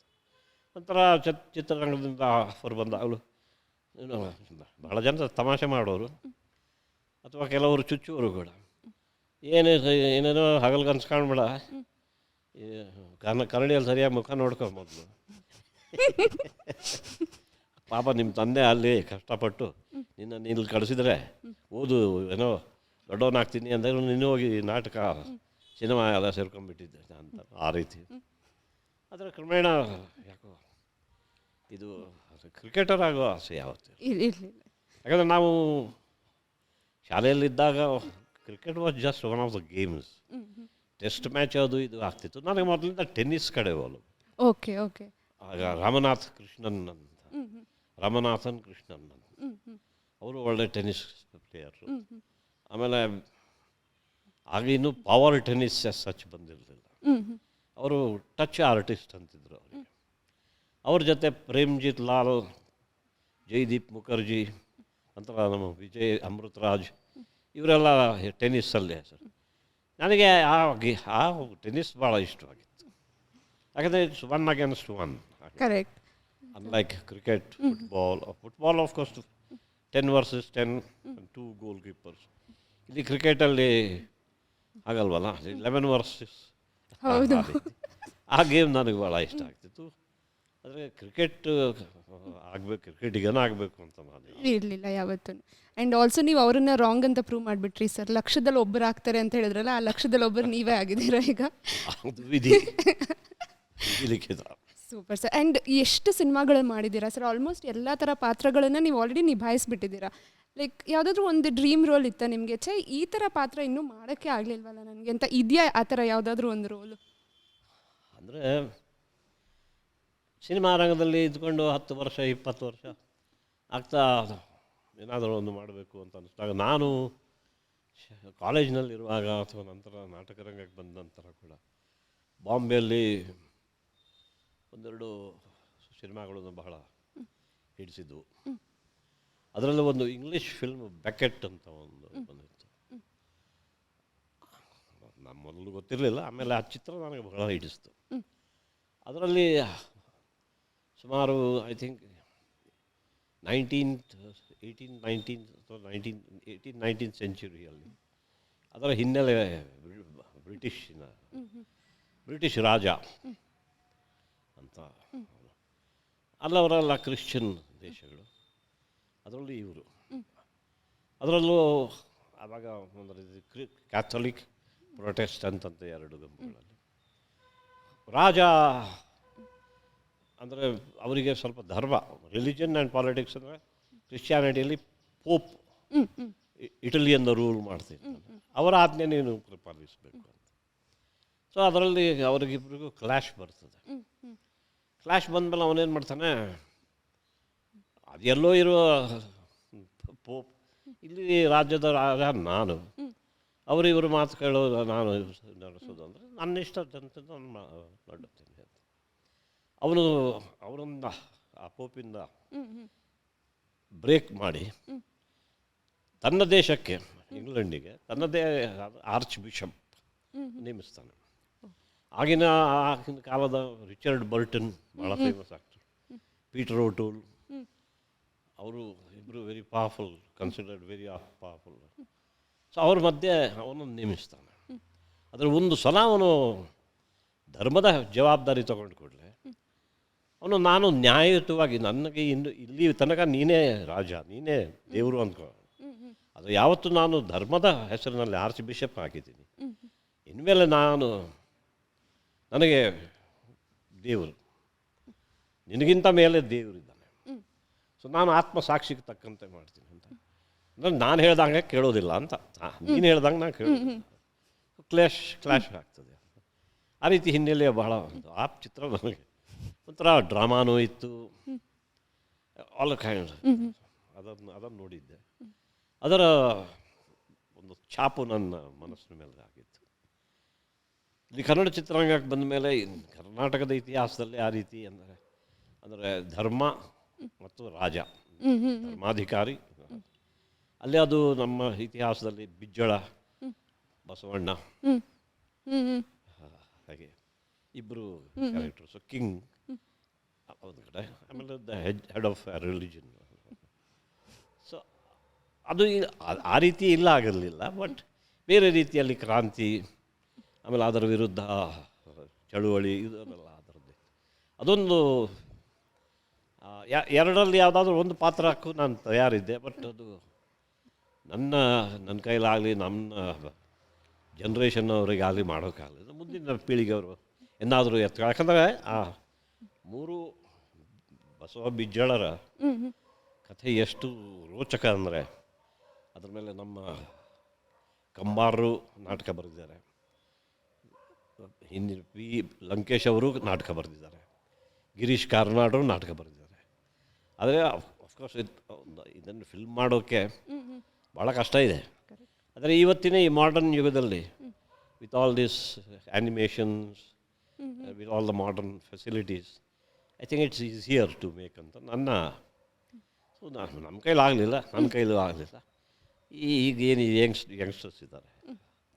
ಈ ಇಂಟರ್ವ್ಯೂ ನೋಡಾದ್ಮೇಲೆ ಯಾರಾದರೂ ಪಿಕ್ ಮಾಡ್ಬೋದೇನೋ ಸರ್, ಗೊತ್ತಿಲ್ಲ, ಬಿಕಾಸ್ ಯಾರೂ ಅದನ್ನು ಟಚ್ ಮಾಡಿಲ್ಲ ಇನ್ನು ನಮ್ಮ ಇಂಡಸ್ಟ್ರಿಯಲ್ಲಿ. ಮಾಡಬಹುದು ಅಂತ ಆಸೆಯಿಂದಲೇ ಇದನ್ನು ಹೇಳಿದ್ವಿ. So nice sir. ಆ್ಯಂಡ್ ಈಗ ನಾವು ಮಾತಾಡಿದ್ವಿ ಪಾಲಿಟಿಕ್ಸು, ಧರ್ಮ ಆ್ಯಂಡ್ ಆಲ್ ದಟ್ ಸರ್. ಅದೆಲ್ಲ ಬಿಟ್ಟು ಕಾಮಿಡಿ ಸೈಡಿಗೆ ಬರೋದಾದರೆ ನೀವು ತುಂಬ ಕಾಮಿಕ್ ರೋಲ್ಸನ್ನು ಮಾಡಿದ್ದೀರಾ 90s, 2000s. Like Ganesha series ಪೂರ್ತಿ ಅಮೇಝಿಂಗ್ ಕಾಮಿಡಿ, ಈಗಲೂ ನೋಡಿ ನಾವು ನಗ್ತಿರ್ತೀವಿ. ಒಂದು ಆ್ಯಕ್ಟರ್ಗೆ ಆ ಕಾಮಿಡಿ ಟೈಮಿಂಗ್ ಎಷ್ಟು ಇಂಪಾರ್ಟೆಂಟ್ ಇರುತ್ತೆ ಸರ್? ಅಲ್ಲ, ನನ್ನ ನಟನಾಗಿ ನನಗೆ ಎಷ್ಟು 1, 2, 3 ವೆಂಕಟರಾವ್ ತಲಗೇರಿ, ಆಮೇಲೆ ಸತ್ಯದೇವ್ ದುಬೆ, ಆಮೇಲೆ ಮುದೂರ್ ಪ್ರಭಾಕರ್ ಅವರು, ಆಮೇಲೆ ಕೆ ಸುವರ್ಣ, ಆರ್ ಡಿ ಕಾಮತ್, ಮಂಜುನಾಥ್ ಪ್ರಭು, ಇವರೆಲ್ಲರೂ ಮುಂಬೈನಲ್ಲಿ ನನ್ನ ಗುರುಗಳಿದ್ದರು. ಅವರೆಲ್ಲರ ಜೊತೆ ನಾನು ಬೆಳೆದವನು. ಎಲ್ಲ ಥರದ ಪಾತ್ರಗಳನ್ನು ಪ್ರತಿ ಸಲ ಮೇನ್ ರೋಲ್ ಇರ್ತಿರಲಿಲ್ಲ. ಇದು ಮೇನ್ ರೋಲ್ ಅಲ್ಲದೆ ಹೋದ್ರೆ ಮುಖ್ಯ ಒಂದು ಪಾತ್ರ ಇದೆ, ಅದನ್ನು ನೀನು ಮಾಡಬೇಕು ಅಂತ ಹೇಳಿ. ಅದು ಕಾಮಿಡಿಯಲ್ಲೂ ಕೂಡ ತುಂಬ ಕಾಮಿಡೀಸು ಮಾಡ್ತಿದ್ವಿ. ಆ ಕಾಮಿಡೀಸಲ್ಲಿ ಟೈಮಿಂಗ್ ಬೇರೆ, ಇವೆಲ್ಲವೂ ಮನೋಹರ. ಯಾಕಂದರೆ ಇಲ್ಲಿ ಒಂದೇನಿದೆ ಅಂದರೆ, ನಾವು ರಂಗಭೂಮಿಯಲ್ಲಿ ಒಂಥರ ಸ್ಪಾಂಟೇನಿಟಿ ಇದೆ. You have to be spontaneous. ಒಂದೇ ನಾಟಕದ ಅನೇಕ ಶೋಗಳನ್ನು ಮಾಡಿದ ನಂತರ there is the danger of your becoming kind of mechanical. ಅದಕ್ಕೆ ಆಸ್ಪದ ಕೊಡದೆ ಅಲರ್ಟಾಗಿ ಮಾಡಬೇಕು. ಒಂದು ಮಾತು ಮರೆಯೋ ಹಾಗಿಲ್ಲ. ಅಲ್ಲಿ ಪ್ರೇಕ್ಷಕರಿದ್ದಾರೆ, 600, 700, 1000 ಜನ ಪ್ರೇಕ್ಷಕರಿಗೆ ಹೀಗೆ ತಪ್ಪು ಮಾಡಿದರೆ ಅವ್ರಿಗೆ ಗೊತ್ತಾಗ್ಬಿಡುತ್ತೆ. ಆ ಒಂದು ಎಚ್ಚರ, ಪ್ರೆಸೆನ್ಸ್ ಆಫ್ ಮೈಂಡ್, ಅಲರ್ಟ್ನೆಸ್, ಆಮೇಲೆ the fear of that I may forget. So ಅದರಿಂದ ನಾವು ಭಾಳ ತುಂಬ ಜಾಸ್ತಿ ರಿಹರ್ಸಲ್ಸ್ ಮಾಡಿಕೊಂಡು ಪಕ್ಕ ಆದಮೇಲೆ ನಾಟಕಗಳನ್ನು ಮಾಡ್ತಿದ್ರು. ಆ ರೀತಿ ಮತ್ತು ಆಮೇಲೆ ನಮ್ಮ ಬರಹಗಾರರು ಇರ್ತಿದ್ರು. ನಾವೇನಾದರೂ ಇದು ರಿಹರ್ಸಲ್ಸು ಕೆಲವು ಸಲ ವಾರಕ್ಕೆ 2 ಸಲ ಆದರೂ ಬರಹಗಾರರು ಬಂದು ಕೂತ್ಕೊಂಡು ನಿರ್ದೇಶಕರಲ್ಲಿ ಕೂತ್ಕೊಂಡು ಒಂದು ಬೇಸಿಕ್ ರಿಹರ್ಸಲ್ಸ್ ಆದಮೇಲೆ ನೋಡ್ರಿ ಫಸ್ಟ್ ಆ್ಯಕ್ಟ್ ಮಾಡಿ, ಆವಾಗ 3 ಅಂಕೆಗಳು, ಸೆಕೆಂಡ್ ಆ್ಯಕ್ಟ್ ಮಾಡಿರಿ, ಥರ್ಡ್ ಆ್ಯಕ್ಟ್, ಯಾವುದಾದ್ರೂ ನಟ, ಈಗ ನಾನೇ ಏನೋ ಪದ ಮರೆಸೋಯ್ತು, ಅದಕ್ಕೆ ಬದಲಾಗಿ ಏನೋ ಯೂಸ್ ಮಾಡಿದೆ, ಹಲೋ ಸ್ಟಾಪ್ ದೇರ್ ನೋಡ್ರಿ, ಬಹಳ ಯೋಚನೆ ಮಾಡಿ ನಾನು ಅದನ್ನು ಬರೆದಿದ್ದೀನಿ, ನಾನು ಬರೆದಿದ್ದನ್ನು ನೆನಪಿಟ್ಕೊಂಡು ದಯವಿಟ್ಟು ಹೇಳು ಮುಂದುವರಿಸ್ತೀನಿ. ಹಿಂಗೆ ಬರಹಗಾರರು ಸ್ಟ್ರಿಕ್ಟ್ ಇರೋರು, ಡೈರೆಕ್ಟ್ರು ಸ್ಟ್ರಿಕ್ಟ್ ಇರೋರು, ಹಾಗಾಗಿ ತಪ್ಪು ಮಾಡುವಂಥ ಆ ಸ್ಪಾಂಟೇನಿಟಿ ಏನಿದೆ ಅದು ಸಿನಿಮಾದಲ್ಲಿ ಸಿಗೋದಿಲ್ಲ. ಈಗ ನೀವು ಎಲ್ಲ ಹೇಳ್ತಾರಲ್ಲ, ಇದು ಕಟ್ ಕಾಪಿ ಆ್ಯಂಡ್ ಪೇಸ್ಟ್. ಹೌದು, ಸೊ ಸಿನಿಮಾ ಹೆಚ್ಚು ಕಡಿಮೆ ಕಟ್ ಕಾಪಿ ಪೇಸ್ಟ್. ಸೊ ನಾವು ಸ್ಪಾಂಟೇನಿಯಸ್ ಆಗಿ ಪರ್ಫಾರ್ಮ್ ಮಾಡಬೇಕು, ನಟ ಏನು ಮಾಡಬೇಕು ಅದನ್ನು ಮಾಡಲೇಬೇಕು. ಆದರೆ ಅಲ್ಲಿ ಇನ್ನೊಂದು ಸಲ there is no second chance in the performing. ಯಕ್ಷಗಾನದಲ್ಲೂ ಇರೋದಿಲ್ಲ, ಅಲ್ಲಿ ತಪ್ಪು ಮಾಡಿದರೆ ಸೆಕೆಂಡ್ ಚಾನ್ಸ್ ಇಲ್ಲ, ರಂಗಭೂಮಿಯಲ್ಲೂ ಹಾಗೆ. ಆದರೆ ಸಿನಿಮಾದಲ್ಲಿ ಹಾಗಲ್ಲ. ಸೊ ನಾವು ಆ ಥರದ ಒಂದು ಅಷ್ಟು ಅಟೆನ್ಷನ್ 100% ಎಲ್ಲರೂ ಕೊಡೋಕ್ಕಾಗ್ತದೋ ಕೊಡ್ತಾರೋ ಇಲ್ವೋ. ನಾನು ಅನೇಕ ಸಲ ಎಷ್ಟು ಸಲ 2-3 ಟೇಕು 4-6 ಟೇಕು ಮಾಡಿದೆ, ಯಾಕಂದರೆ ಯು ನಾಟ್ ಕಾನ್ಸಂಟ್ರೇಟಿಂಗ್. ಹಾಗಾಗಿ ಸೊ ಇಲ್ಲ ಇವೆಲ್ಲವೂ ನಾವು ಕಲ್ತವನು, ಟೈಮಿಂಗು, ಕಾಮಿಕ್ ಟೈಮಿಂಗು, ಇದೆಲ್ಲ ಅದು ಒಂದು ಕಡೆ. ಅದನ್ನು ಬರೆಯೋರು ಬೇಕಲ್ಲ, ಅದನ್ನು ನಿರ್ದೇಶಕ ಬರೀಬೇಕು. ನಮ್ಮ ಸಿನಿಮಾ ರಂಗದಲ್ಲಿ ಎಲ್ಲ ಈ ಪ್ರಕಾರಗಳಲ್ಲಿ, ಕಲಾ ಪ್ರಕಾರಗಳಲ್ಲಿ ಸ್ಟೇಜ್ ಮೇಲೆ ಬರುವವರು ಒಂದು 10 ಜನ ಅಂತ ಇಟ್ಕೊಳ್ಳಿ.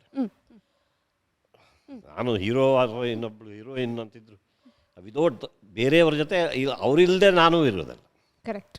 ಒಂದು ಇನ್ನೊಂದು, ನಮ್ಮ ಹಿಂದೆ ಒಂದು 50-60 ಜನರು ಸೈನ್ಯ ಕೆಲಸ ಮಾಡುತ್ತಿರ್ತದೆ, ಸಿನಿಮಾ ಆಗಲಿ ರಂಗಭೂಮಿ ಆಗಲಿ. ಸೊ ಆ ರೀತಿ. ಹಾಗೆ ಈಗ ನೀವು ಹೇಳಿದ ಈ ಚಿತ್ರಗಳಲ್ಲಿ ಬರಗಾರ ನಿರ್ದೇಶಕರು ಮುಖ್ಯ. ಹೌದು, ಅವರಿಲ್ಲದೆ ಅವ್ರು ಬರೆದಿದ್ದನ್ನು ಸರಿಯಾದ ರೀತಿಯಲ್ಲಿ ವಿತ್ ಕರೆಕ್ಟ್ ಟೈಮಿಂಗ್ ಒಪ್ಸೋದು ನನ್ನ ಕರ್ತವ್ಯ ನಟನಾಗಿ. ಹೌದು, ರಂಗಭೂಮಿಯಲ್ಲಿ ಹೆಚ್ಚಾಗಿ ಹವ್ಯಾಸಿ ಹೇಳೋಕ್ಕೆ.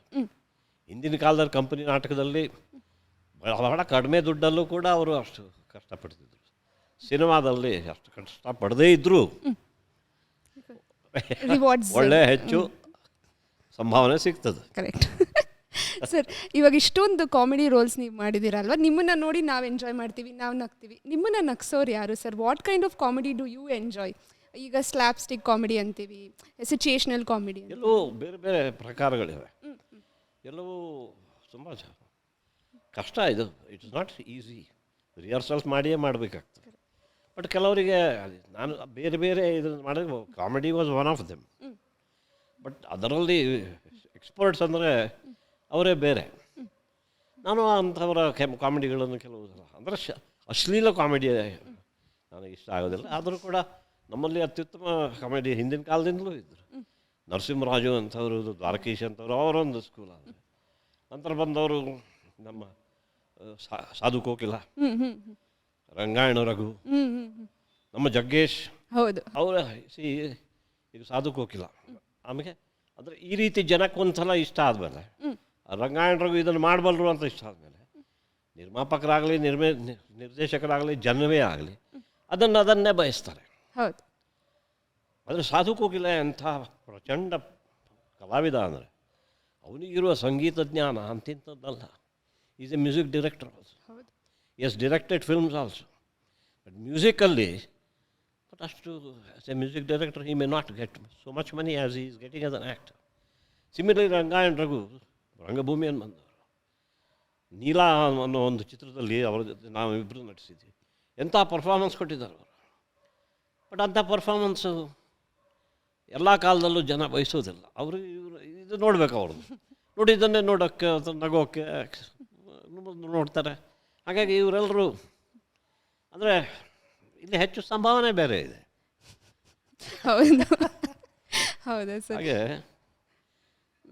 ನಟನಿಗೆ ಅದು ಭಾಳ ಮುಖ್ಯ ಆಗ್ತದೆ ವೃತ್ತಿ ಜೀವನಕ್ಕೆ. ಹಾಗೆ ನನ್ನ ವೃತ್ತಿ ಜೀವನದಲ್ಲೂ ಅನೇಕ ಸಲ ಆ ಪಾತ್ರ ನನಗೆ ಇಷ್ಟವೇ ಇಲ್ಲ, ಮಾಡೋಕ್ಕೆ ಇಷ್ಟವೇ ಇಲ್ಲ.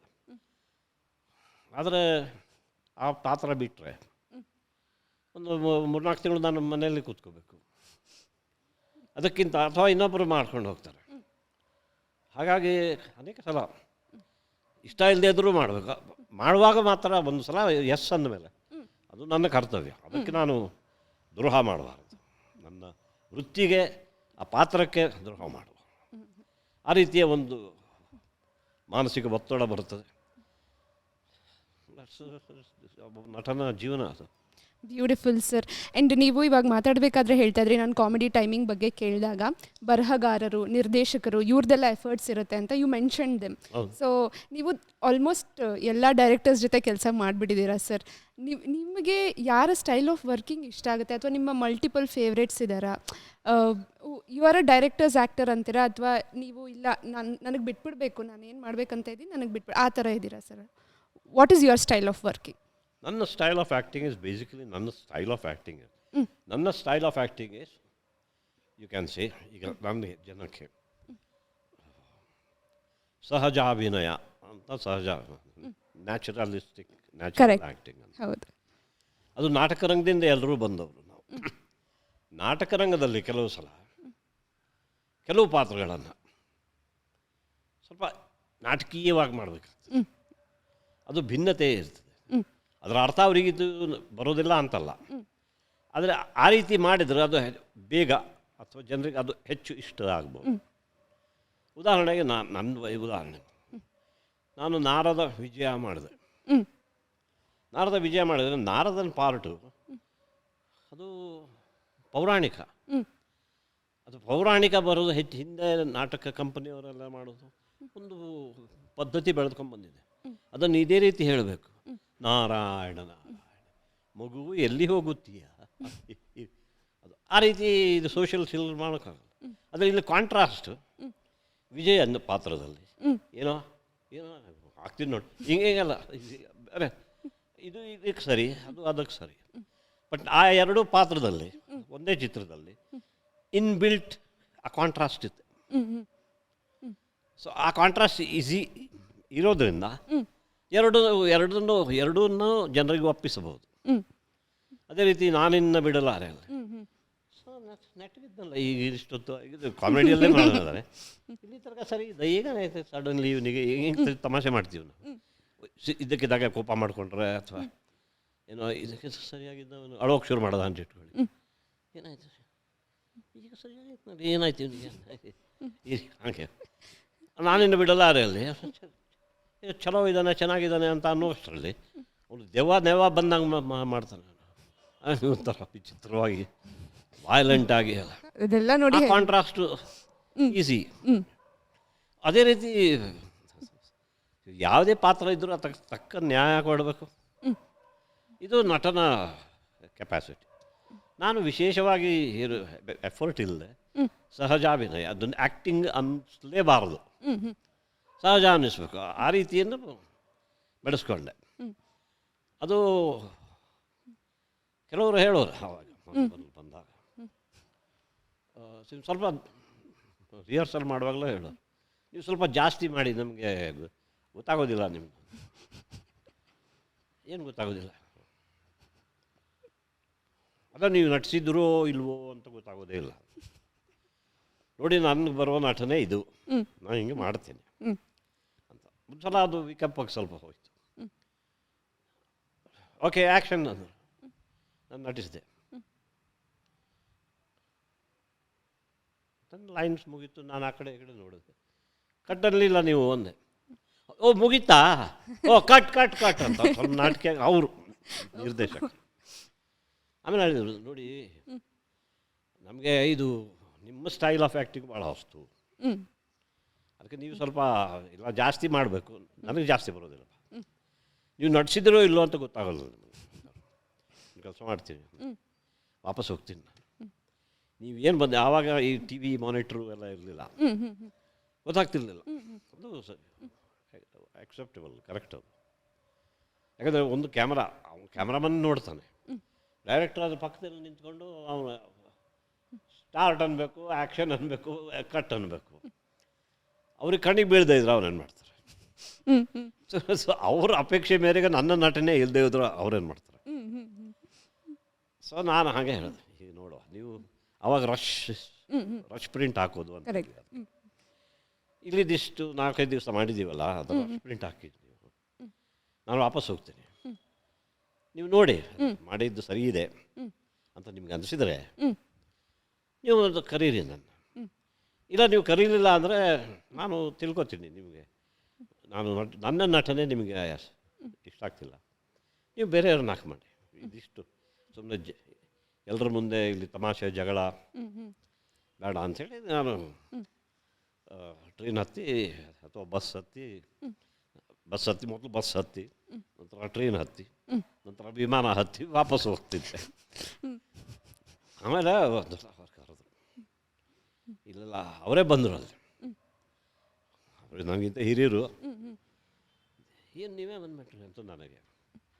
ಇಲ್ಲ ನಮಗೆ ನೀವು ನಿಮ್ಮ ನಟನೆ ನಮಗೆಲ್ಲ ಹೊಸ್ತು ನೋಡ್ರಿ, ನಾವೆಲ್ಲ ನಾಟಕ ಕಂಪ್ನಿಯಿಂದ ಬಂದವರು, ಅಲ್ಲಿ ಕ್ಯಾಮರಾ ಪಕ್ಕದಲ್ಲಿ ನಿಂತ್ಕೊಂಡು ನೋಡ್ತೀವಿ, ಎಷ್ಟು ಇದೆ ಗೊತ್ತಾಗಲಿ, ಸ್ಕ್ರೀನ್ ಮೇಲೆ ನೋಡಿದಾಗ ನಿಮ್ಮ ನೀವು ಕಣ್ಣಲ್ಲೇ ಆ್ಯಕ್ಟ್ ಮಾಡ್ತೀರಲ್ಲ, ಅದು ನಮಗೆ ಹೊಸ್ತು, ನೀವು ಚೆನ್ನಾಗೇ ಬಂದಿದೆ, ನೀವು ದಯವಿಟ್ಟು ಬನ್ನಿ ಅಂತೇಳಿ ಕರ್ಕೊಂಡು. ಅದರ ನಂತರ ಸ್ವಲ್ಪ ಎಲ್ಲ ಕಡೆ ಇದು ಹಬ್ಬಿತ್ತು ಸ್ವಲ್ಪ. ಆಮೇಲೆ ಅನಿಸಿದವರು ಕೂಡ ಏನು ಅನ್ನಲಿಲ್ಲ. ನೀವೇ ಹೊಸ ಟ್ರೆಂಡ್ ಸ್ಟಾರ್ಟ್ ಆ ಟ್ರೆಂಡ್ ಜನರಿಗೆ ಇಷ್ಟವಾಗೋಕೆ ಶುರುವಾಯಿತು. ಸೊ ಅದರ ಹಿಂದೆನೂ ಕತೆ ಇದೆ. Beautiful sir. ನೀವು ಹೇಳ್ತಾ ಇದ್ರೆ ಕೇಳ್ತಾ ಇರಬೇಕು ಅಂತ ಅನಿಸುತ್ತೆ. ಈಗ ನಾನು ನೆಕ್ಸ್ಟ್ ಕ್ವೆಶ್ಚನ್ ಏನು ಕೇಳೋದು ಅಂತ ಹೇಳಿದ್ರೆ, ಎಷ್ಟೊಂದು ಡೈಲಾಗ್ಸ್ ನಿಮ್ಮದು ಈಗ ನಾವು ಮೀಮ್ಸಲ್ಲೆಲ್ಲ ಯೂಸ್ ಮಾಡ್ತೀವಿ ಸರ್ ಸೋಷಿಯಲ್ ಮೀಡಿಯಾದಲ್ಲಿ.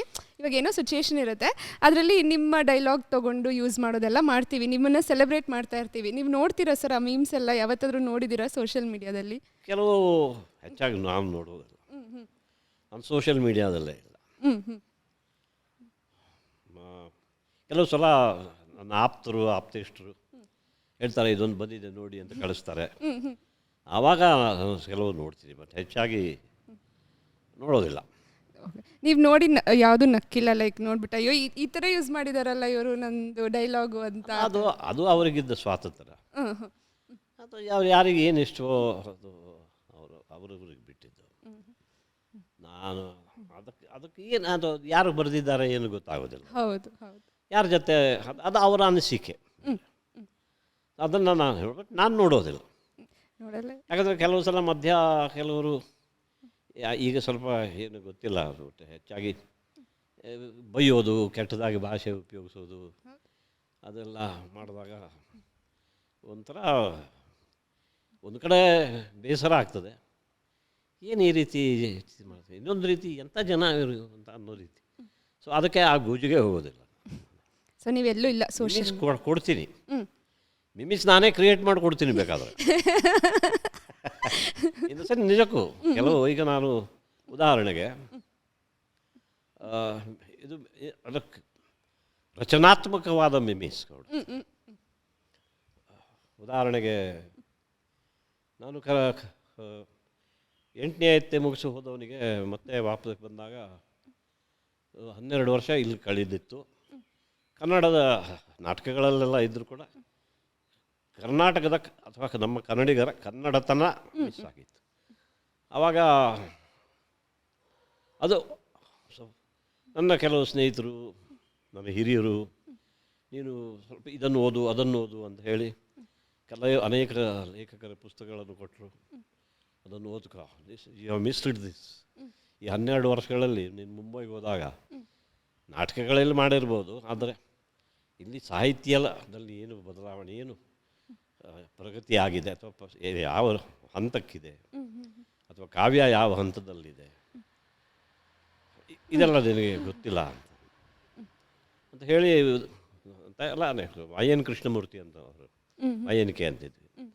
ಅವರು ನನಗೆ ಈ ನಾನು ಹೇಳಿದ್ನಲ್ಲ, ಕಮ್ಮಾರರ, ಲಂಕೇಶರ, ಕಾರ್ನಾಡರ ನಾಟಕಗಳನ್ನು, ಆಮೇಲೆ ಅನೇಕ ಕವಿಗಳು ಬೇಂದ್ರೆ ಅವರು, ಕುವೆಂಪು ಅವರವರು ಅಂಥವರ ಪುಸ್ತಕಗಳು, ಕಾದಂಬರಿಗಳು, ಬೇರೆ ಬೇರೆ ಭೈರಪ್ಪನವರ, ಅನಂತಮೂರ್ತಿಯವರದಲ್ಲ, ನಂತರ ಅವರೆಲ್ಲ ನನ್ನ ಪುಸ್ತಕಗಳನ್ನೆಲ್ಲ ಓದಿ, ಆಮೇಲೆ ಭೈರಪ್ಪನವರ ಮತದಾನ ಅನ್ನೋ ಚಿತ್ರದಲ್ಲಿ ನಾನು ನಟಿಸಿದೆ. ಕಾದಂಬರಿ ಆಧಾರದ ಮೇಲೆ ಮಾಡಿದ್ದ ಚಿತ್ರ.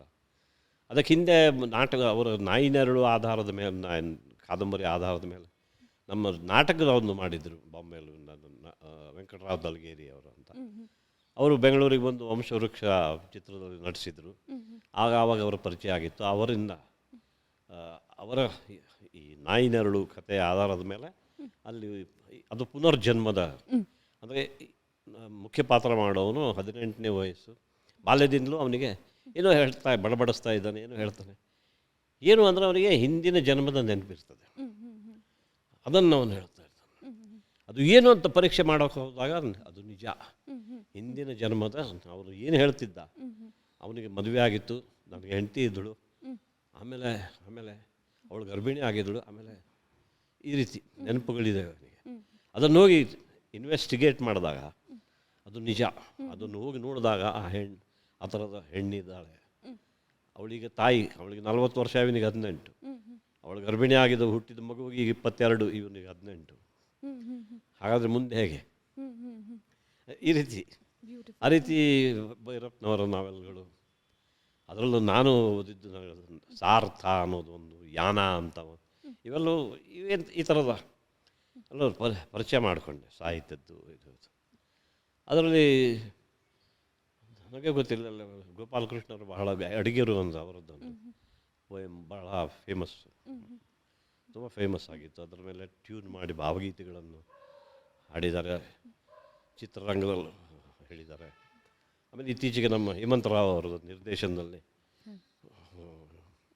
ಸಪ್ತ ಸಾಗರದ ಆಚೆಯಲ್ಲೂ, ಅದನ್ನು ನನಗೆ ಬಹಳ ಹಿಂದೆ ಇದೇ ವಾಯನಿಕೆ ಅವರು ಕೊಟ್ಟು, ಇದನ್ನು ನೋಡು, ಇದು ಹೇಗಿದೆ, ಇದರ ಅರ್ಥದ ಕಡೆ ಗಮನ ಕೊಡು, ನೋಡು ಅಂತ. ನಾನು ಅದನ್ನು ನೋಡಿ ಹೇಳಿದೆ, ಅರೆ ಈ ಅರ್ಥ ಅದಕ್ಕೆ ಬೇರೆ ಟ್ಯೂನವ್ರು ಕೊಟ್ಟಿದ್ದಾರೆ, ಅರ್ಥದ ಕಡೆ ಗಮನನೇ ಹೋಗೋದಿಲ್ಲ.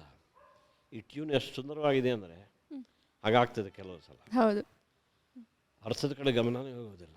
ಹಾಗಾದ್ರೆ ನೀನು ಹೇಗೆ ಹೇಳ್ತೀಯ ಅದನ್ನು? ನಾನು ಅಂತೆ ಅದನ್ನು ಕವಿತೆಯಾಗಿ ಓದ್ತೀನಿ ಅಂತ ಹೇಳಿದೆ. ಓದಿ ಹೇಳೋದಲ್ಲ, ನಾನು ಬಾಯ್ಪಾಠ ಮಾಡಿ ಬಂದು ನಿಮ್ಗೆ ಹೇಳ್ತೀನಿ. ಆಮೇಲೆ ಅದನ್ನು ಅವರಿಗೆ ಹೇಳಿದೆ. ಅವರೊಂದು ನೀನು ಕರ್ಕೊಂಡು ಹೋಗ್ತೀನಿ ಅವ್ರ ಹತ್ರ. ಯಾರ ಹತ್ರ ಅಂತ ಅವಾಗ ಅವರಿದ್ದರು, ಗೋಪಾಲಕೃಷ್ಣ ಅಡಿಗರ ಮನೆಗೆ ಕರ್ಕೊಂಡು. ಇವು ನೋಡಿ ನಿಮ್ಮ ಕವಿತೆಯನ್ನು ಈ ರೀತಿ ಹೇಳ್ತಾನೆ ಅಂತ. ಅದು ಕವಿತೆ ಆದರೂ ನಾನು ಕವಿತಾ ರೂಪದಲ್ಲಿ ಅದು ಬೇರೆ ರೀತಿಯಲ್ಲಿ ಪ್ರೆಸೆಂಟ್ ಮಾಡಿದ್ದೆ ವಾಯನ್ಕೆಗೆ. ಅವರು ಅವ್ರ ಮುಂದೆ ಹೇಳು ಅಂತ. ಈಗ ಇದು ನೀವು ಮಿಮಿ ಮಾಡ್ಕೋಬೋದು.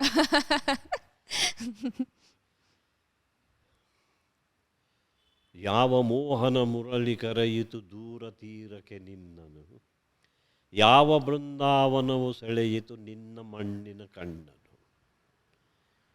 ಹೂವು ಹಾಸಿಗೆ ಚಂದ್ರ ಚಂದನ ಬಾಹುಬಂಧನ ಚುಂಬನ, ಬಯಕೆ ತೋಟದ ಬೇಲಿಯೊಳಗಿ ಕರ್ಣಗಣದಿ ರಿಂಗಣ. ಒಲಿದ ಮಿದುವೆದೆ ರಕ್ತ ಮಾಂಸವ ತುಂಬಿ ಬೆಸೆದು ತುಂಬಿದ ಒಲಿದ ಮಿದುವೆದೆ ರಕ್ತ ಮಾಂಸದಿ ಬೆಸೆದು ಸೋಂಕಿದ ಪಂಜರ.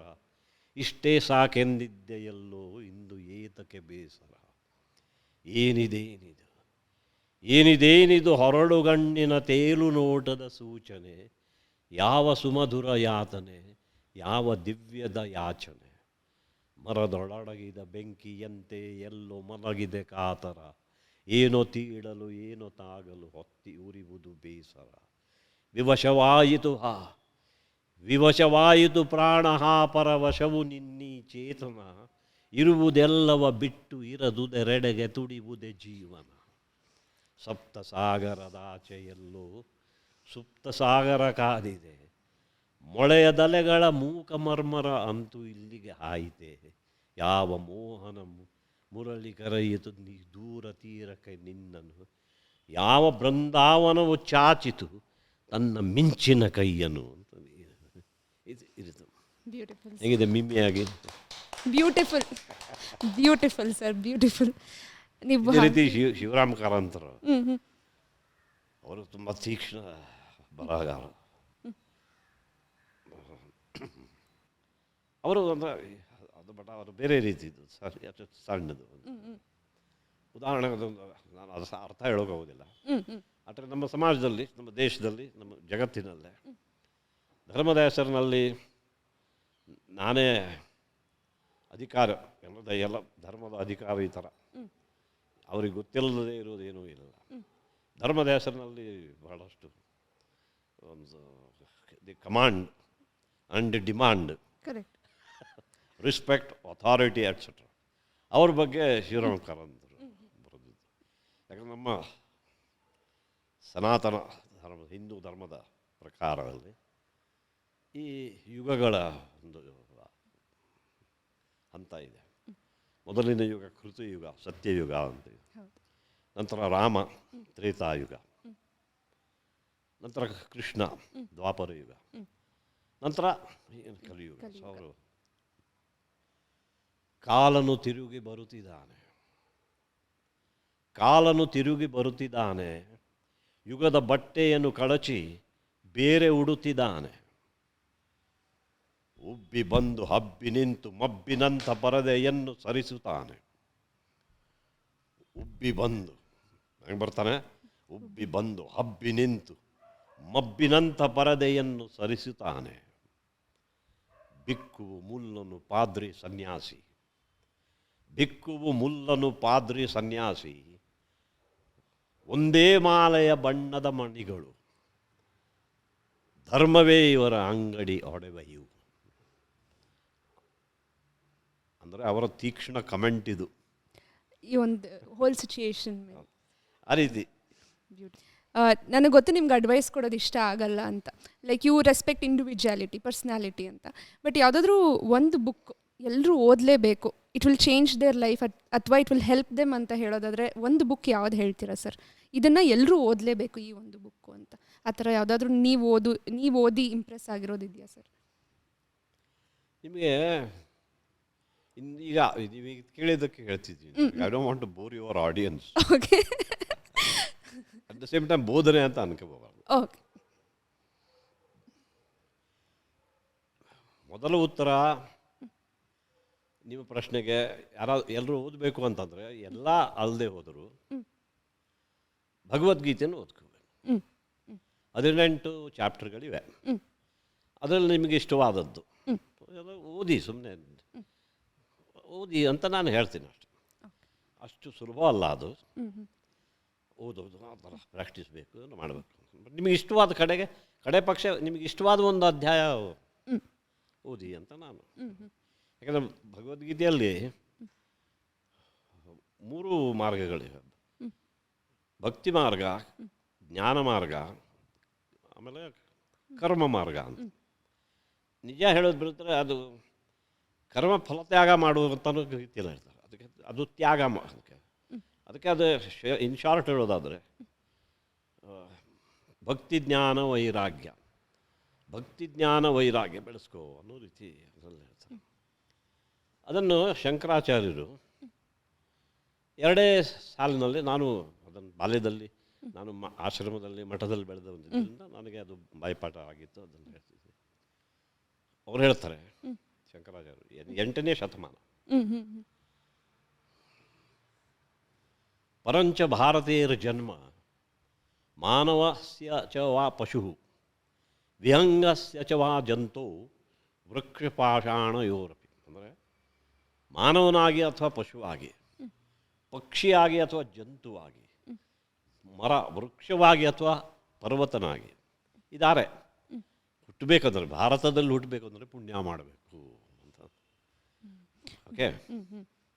ಸೊ ಇವೆಲ್ಲ ಜ್ಞಾನಿಗಳ, ಹಿಂದಿನ ಕಾಲದವರ. ಇದನ್ನು ನಮ್ಮ 20th ಸೆಂಚುರಿಯಲ್ಲಿ ನಾನು ಬೆಳೆದ ಆಶ್ರಮದಲ್ಲಿ ಒಂದು ಪೋಯಟ್ರಿ ರೂಪದಲ್ಲಿ ನಮ್ಮ ಗುರುಗಳು ಸ್ವಾಮಿ ರಾಮದಾಸರು ಇಂಗ್ಲೀಷ್ನಲ್ಲಿ ಬರೆದರು. ಅದನ್ನು ನಾನು ಈ ಸಣ್ಣ ಈ 2 ಸಾಲುಗಳು, ಅದು ಸಂಸ್ಕೃತದಲ್ಲಿದ್ದರೂ ನಾನು ಕನ್ನಡದಲ್ಲಿ ಬರ್ಕೊಂಡು ಬಾಯಿಗೆ ಪಾಠ ಮಾಡಿದ್ದೆ. ಇದನ್ನು ಇಂಗ್ಲೀಷ್ನಲ್ಲೇ, ನಂತರ ನನಗೆ ಇಂಗ್ಲೀಷ್ ಕಲಿಬೇಕು ಅಂತ ಬಂದಾಗ ನಮ್ಮ ಆಶ್ರಮದ ಗುರುಗಳ ಇದನ್ನು ಓದ್ತಿದ್ದೆ ನಾನು. ಅದರಲ್ಲಿ ಅವರು ಒಂದು ಪ್ರೇಯರ್ ಆಗಿ ಅದನ್ನು ಬರೆದಿದ್ರು. From the point of view, ಇದೇ 6 ಎಕ್ಸ್ಪಾನ್ಷನ್ ಅಂತ. ಅದರ ಸಾಲುಗಳು ಹೀಗೆ ಬರ್ತವೆ. ಈ ದೇವರು ಹೇಳ್ತಿದ್ದಾರೆ ಇದನ್ನು ಅಂತ: I am the supreme one, I am the Supreme One. I live in all forms. All forms are mine. I rest in rocks, hills, and plains. I grow in plants, verdurant trees. I creep in worms, germs, and ants. I fly in the birds and fowls in the air. I roam in the beasts of the wild. I act in man, woman, and child.